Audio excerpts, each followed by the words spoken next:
Assalamualaikum warahmatullahi wabarakatuh.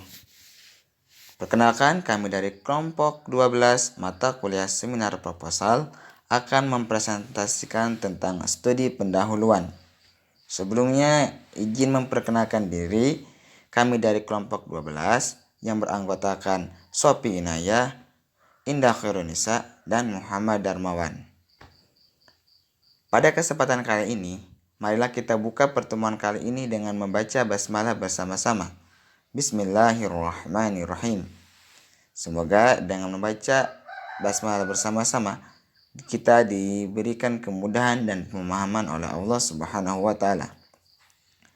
Langsung saja, pada kesempatan kali ini dari kelompok 12 dengan tema studi pendahuluan ada 3 poin pembahasan. Yang pertama yaitu ada pengertian studi pendahuluan, yang kedua manfaat dan kegunaan studi pendahuluan, dan yang ketiga itu cara mengadakan studi pendahuluan. Langsung saja kepada pembahasan yang pertama akan disampaikan oleh Sopi Inayah. Kepadanya dipersilakan.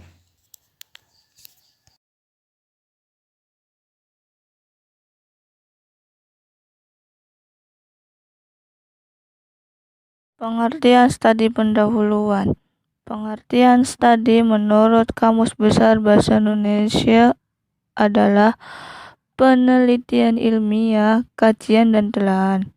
Sedangkan pendahuluan menurut Kamus Besar Bahasa Indonesia adalah sesuatu yang mula-mula dilakukan atau dengan kata lain disebut sebagai permulaan. Atau juga arti selanjutnya itu bisa menjadi pembukaan kata pengantar dari sebuah pidato. Dan berdasarkan pengertian asal katanya, studi pendahuluan adalah suatu hal yang mula-mula harus dilakukan pada kegiatan atau kajian ilmiah demi tercapainya tujuan penelitian. Menurut Profesor Dr. Winarno Surahmat, studi pendahuluan ini adalah tentang eksploratoris sebagai dua langkah dan perbedaan antara langkah pertama dengan langkah kedua dalam penemuan dan pendalaman. Dan dapat disimpulkan bahwa studi pendahuluan adalah proses mengumpulkan informasi atau data awal terkait dengan rencana penelitian baik dari lapangan maupun perpustakaan yang dilakukan dalam rangka mendalami masalah secara sistematis dan intensif.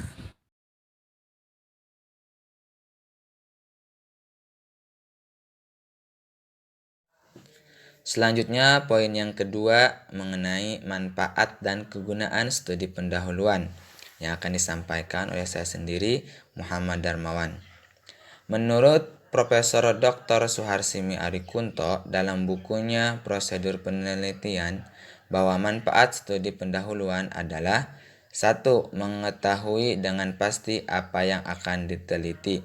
Yang kedua, mengetahui di mana atau kepada siapa informasi dapat diperoleh. Yang ketiga, mengetahui bagaimana cara memperoleh data atau informasi. Yang keempat, dapat menentukan cara yang tepat untuk menganalisis data. Dan yang kelima, mengetahui bagaimana cara mengambil kesimpulan serta memanfaatkan hasil. Selain manfaat dan kegunaan yang disampaikan oleh Profesor Suharsimi Arikunto, ada beberapa manfaat lain dari studi pendahuluan, yaitu yang pertama, mengetahui bahwa suatu permasalahan sudah pernah diteliti dan sudah dipecahkan, sehingga dapat menghindari adanya penelitian yang berulang-ulang, namun sebenarnya sama.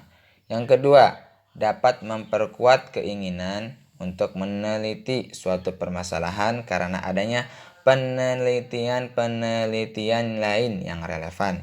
Yang ketiga, menghemat tenaga dan biaya dengan cara menjadikan penelitian terdahulu sebagai sumber dokumen penelitian.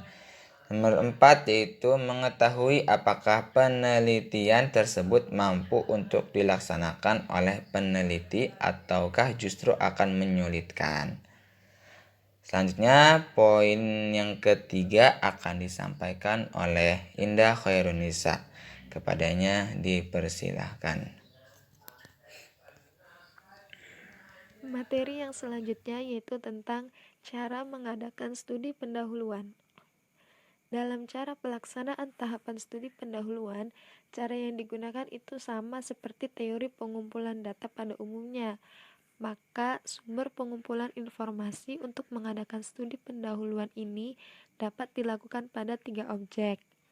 Nah, ketiga objek tersebut ada yang berupa tulisan-tulisan dalam kertas atau paper, manusia atau person, dan berasal dari tempat atau place. Dalam studi paper, secara garis besar sumber bacaan itu dapat dibedakan menjadi 2 kelompok, yaitu sumber acuan umum dan yang kedua sumber acuan khusus.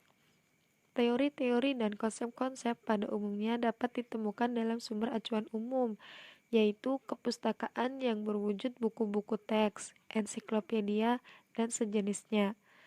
Generalisasi dapat ditarik dari laporan hasil-hasil penelitian terdahulu yang relevan bagi masalah yang sedang digarap.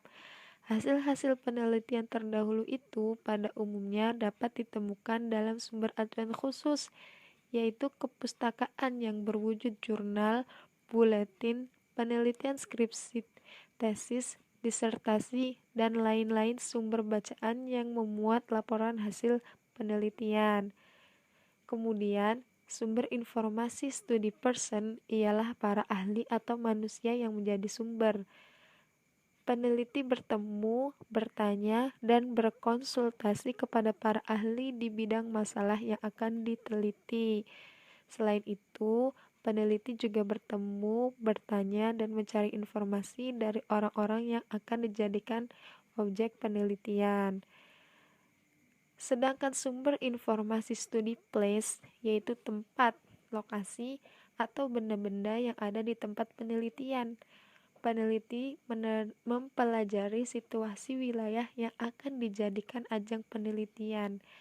Jika dari hasil belajar tersebut diketahui bahwa di daerah tersebut tidak atau kurang daya dukung untuk penelitiannya, peneliti dapat mengalihkan perhatiannya ke daerah lain.